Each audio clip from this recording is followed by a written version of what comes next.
अस्सलाम वालेकुम नाजरीन, हम आपको बताएंगे इस फोर्ड 3610 के बारे में। 3610 के बारे में बताएंगे आपको। तो ये देखिए, इसकी बॉडी रीपेंट हुई है और बेहतरीन ट्रैक्टर है। तो ट्रैक्टर के रिम भी देख सकते हैं, बेहतरीन ही है। तो जैनुअन हालत ही है, थोड़ा सा बेहतरीन लग रहा है, तो ख़ास भी नहीं है। तो इसकी बॉडी चेक करें, बॉडी का रंग बिल्कुल बेहतरीन है, खूबसूरत नज़र आ रहा है। रिमा का रंग चेक कर लें। तो बम्पर भी इसका नया लगना है, बम्पर मेकर की तरफ इन्होंने कहा बम्पर नवा लगाया जाए। तो इसका फोर्ड 5610 इधर गलत बॉडी का नाम लिखा हुआ है। तो ये देखिए, टायर के इसके चेक कर लें, वो भी बेहतरीन है।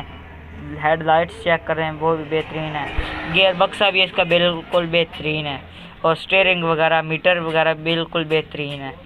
तो ये काली पट्टी है, फोर्ड काली पट्टी वाला है। तो ये ब्लॉक की पट्टी भी बेहतरीन बनी हुई है। तो टायर चेक कर लें, बेहतरीन ही है।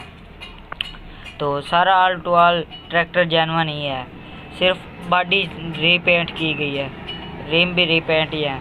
तो बेहतरीन है रिम भी।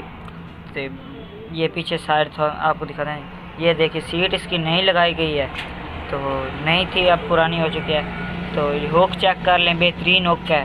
तो आपके सामने ही है हुक, तो बेहतरीन हुक लग रही है। उम्मीद करता हूँ आपको वीडियो पसंद आई गई होगी। तो हमारे चैनल को सब्सक्राइब, लाइक, शेयर कर दें। शुक्रिया।